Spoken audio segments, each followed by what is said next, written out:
It gives me great pleasure and privilege in order to be able to welcome somebody who always is someone that we can rely on for advice. Even today, he gave me some very important advice as I was waiting with him in the lounge, and he said, Rishabh, first we should do A followed by B and then only C. And I think it was absolutely correct because we did it in that order. It gives me great pleasure to be able to welcome a mentor, friend, guide to the organization, Ajay Piramal sir. The Chief of the Defense Staff, General Anil Chauhan, our ever young star Shan, who's always available for all of I.I.M.U.N's activities, and the young dashing star Rishabh. Where are you, Rishabh? I can't see you. Just waiting in the wings. I think today is a very important day. There are two important events that we have just gone by. Yesterday was the Army Day, and I just want to tell, since the Chief of the entire armed forces is here, how proud we are of this institution that you lead, sir. I think this is one institution which, ever since independence, has kept India secure, safe, and proud of the great commitment that you have, the selfless commitment that you and your men and ladies have towards protecting India. In fact, we have some of the most challenging circumstances which the armed forces are in this country, but they still do us all proud. Today is also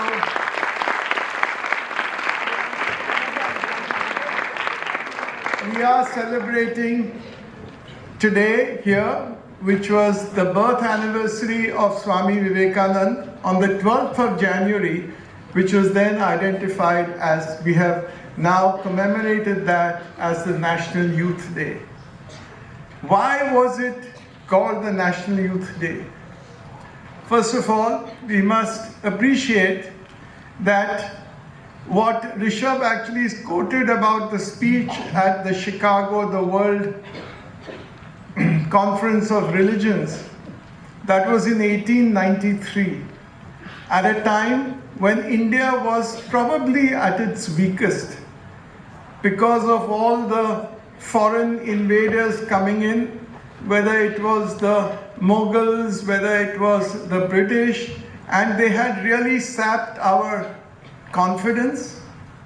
And then at the age of 30, Swami Vivekananda spoke at the Parliament of Religions in Chicago, which for the first time introduced the greatness of our traditions to the world.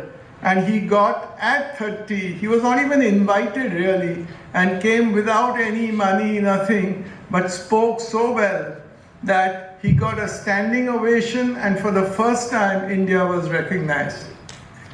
He created, Swamiji created so many institutions, and he passed away at the young age of 39. But it was not the duration of his life, but the quality of what he does, what he did in these 39 years, that is inspirational for all of us. Swamiji recognized that all of us need to have, we have to develop the spirit of service, courage, and responsibility. And he said, which is a very famous quote, "Give me 100 young youth and I will transform this country." In fact, this was the source of inspiration for our own foundation. Looking at this, we said that we would start a fellowship, which is called the Gandhi Fellowship, where students who are graduates or postgraduates from all over the country spend 2 years with us working in the most challenging parts of India, in the most aspirational districts, tribal districts, and for 2 years learn what it is to serve the most deprived people in India and to learn leadership lessons. I'm happy to say that now we have an alumni of more than 4,000 of these people, and they are all in very, very important conditions. And I would say that this is one thing that I'm very proud to say, that people think that youth do not have any love for the country. But actually, for positions, we now recruit about 700 every year. We get 19,000 people who are applying for that job.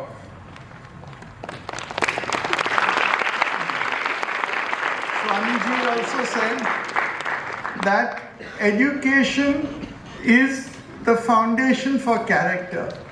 And this is where he got our own, really the traditions and the culture of the Sanatan Dharma, when he said that education is the manifestation of the perfection already in man.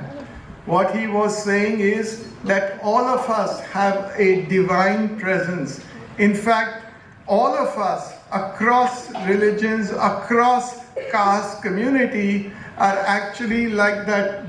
There is a string which goes through all of us, which is a divine string, and we are like a pearl necklace. We are the pearls on that necklace. So it is important for us to recognize this divinity in us, because that leads us to perfection. Swamiji had a big emphasis on service.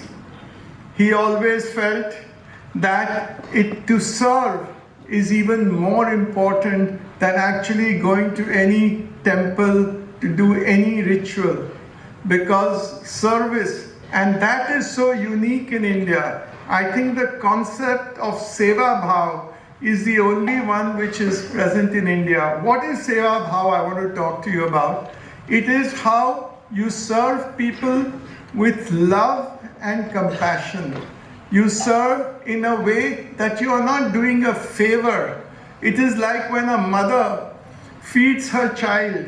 Is she doing any service? It is in the middle of the night. She is breastfeeding at any time, odd hours. She has love and compassion and she feels happy. That is the true meaning of Seva in our Indian context. It is not giving something but receiving, being grateful for the opportunity to serve. And this is what I want to leave behind with you. For young youth, I'm just going to quote one more quotation of Swamiji. He says, fearlessness and the spirit of adventure. If you can lead, if you lose, you can guide. And he also talked about a call to responsibility. How all of us are just mere trustees of the benefits, the wealth that we have got. All of us here sitting are privileged. Why are we privileged? Look at the millions of people who do not have access to the sort of schools you have, about the family you have. And it is our responsibility to see that we give them more. Look at nature. All of us take something from nature. But can we leave the world in a better place? You realize the value of oxygen during COVID. Every day breathe oxygen and there's no value to it. But during COVID, even the richest people were actually struggling to get oxygen. I'm sure the general would recollect many people asking him, "Kaise bhi karke mujhe oxygen dilwa do." So that is the value. Sometimes we forget about what nature can give us, and therefore I think that's important, that we realize that we have an obligation to give back and to leave the world a better place. India is also looked upon now, the Honorable Prime Minister says, as the Vishwaguru. We saw that during the G20, we saw that during the COVID, when we gave all over the world free vaccines when others were not giving so.